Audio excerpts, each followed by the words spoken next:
Hi hello வணக்கம் நண்பர்களே, welcome to யாழி தமிழ் ரெசிபீஸ்.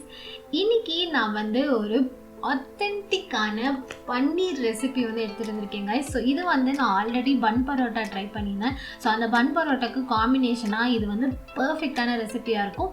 இது ரைஸ்க்கும் நல்லாயிருக்கும், சப்பாத்தி ரொட்டி எதுக்கு வேணால் நம்ம தொட்டு சாப்பிடலாம். ஸோ இந்த ரெசிபி நான் எப்படி செஞ்சேன்னு பார்க்கலாம் வாங்க. இந்த ரெசிபி செய்கிறதுக்கு நான் 2 ஸ்பூன் எண்ணெய் ஆட் பண்ணிவிட்டு 2 ஸ்பூன் நெய் ஆட் பண்ணிவிட்டேன்.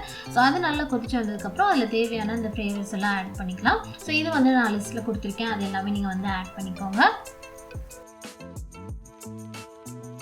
அடுத்ததாக பெரிய வெங்காயம் நல்லா சின்ன சின்னதாக கட் பண்ணிவிட்டு அதையும் நல்லா வதக்கிக்கணும்.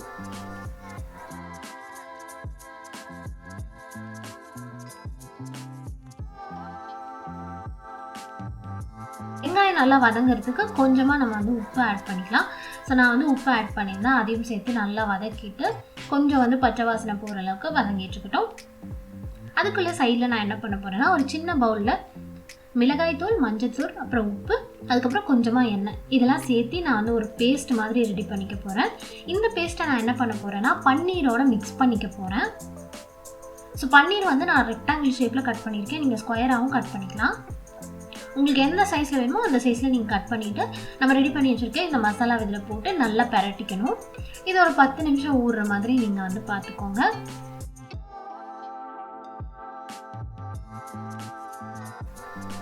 இப்போ இது இந்த சைடு ஊறிட்டு இருக்கட்டும். வெங்காயம் நல்லா வதங்கிடுச்சு. இதில் நான் கொஞ்சம் மசாலாஸ் எல்லாம் ஆட் பண்ணிக்கிறேன். நான் மஞ்சத்தூள், மிளகாய்த்தூள், கரம் மசாலா, அதுக்கப்புறம் மல்லித்தூள் இதெல்லாமே ஆட் பண்ணியிருக்கேன். எல்லாமே 1 ஸ்பூன் தான். மஞ்சள் தூள் மட்டும் 1/4 டேபிள் ஸ்பூன் ஆட் பண்ணியிருக்கேன். நீங்கள் எந்த அளவுக்கு கிரேவி செய்கிறீங்களோ அந்தளவுக்கு நீங்கள் மசாலா எக்ஸ்ட்ராவோ இல்லை கம்மியாகவோ போட்டுக்கலாம். இப்போ இதையும் சேர்த்து நல்லா பச்சை வாசனை போக கிளறிட்டு இதில் நான் 2 தக்காளி அரைச்சி வச்சுருந்தேன். ஸோ அதையும் இதில் ஆட் பண்ணிக்கிறேன். இது இங்கே கொதிச்சுட்டு இருக்கட்டும்.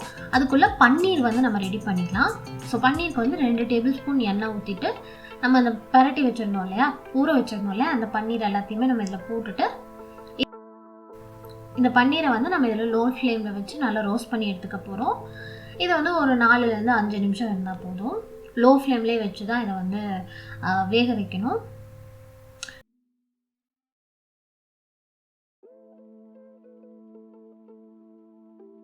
பாருங்கள், ஒரு சைடு வெந்துருச்சு. நான் அடுத்த சைடு திருப்பி போட்டுட்டேன். அதுக்குள்ளே நம்மளோட கிரேவியும் ரெடி ஆயிடுச்சு. இந்த கிரேவியில் நீங்கள் பன்னீர் மட்டும் இல்லாமல் காளான், காலிஃப்ளவர், சோயா அதை வச்சு கூட நீங்கள் செய்யலாம். இப்போ இதில் நான் ஒரு 1/2 கப் அளவில் தயிர் ஆட் பண்ணியிருக்கேன். தயிர் நீங்கள் ஒரு வாட்டி இதில் ஆட் பண்ணுறதுக்கு முன்னாடி ஒரு வாட்டி நல்லா கலந்துட்டு நீங்கள் ஆட் பண்ணிக்கோங்க, இல்லைன்னா இது மாதிரி கட்டியாயிடும். இப்போ நான் இந்த குழம்பு அதிகமாக கொதிக்க விட போகிறது இல்லை. நான் தயிர் ஊற்றின உடனே பன்னீரை நம்ம இதில் ஆட் பண்ணி சும்மா ஒரே ஒரு வாட்டி வதக்கிட்டு நம்ம எடுத்துகிட்டு போகிறோம். ஏன்னா தயிர் நிறைய கொதிக்க விட்டால் உங்களுக்கு திரிஞ்சு வந்துடும். அவ்வளோதான். நான் இப்போ இந்த ஸ்டேஜில் நான் ஸ்டவ் ஆஃப் பண்ணிக்க போகிறேன். இப்போ இதில் நான் கஸ்தூரி மேத்தி, அதாவது வெந்தயக்கீரையோட காஞ்ச வெந்தயக்கீரை இலை இருக்கு இல்லைங்களா, அதை நான் இதை மேலே தூவிக்கிறேன். ஸோ இது ஒரு நார்த் இந்தியன் ஃப்ளேவரில் தான் உங்களுக்கு கொடுத்துருக்கேன். கஸ்தூரி மேத்தி உங்ககிட்ட இல்லைன்னா புதினாவோ இல்லை கொத்தமல்லியோ நீங்கள் இதில் ஆட் பண்ணிக்கலாம்.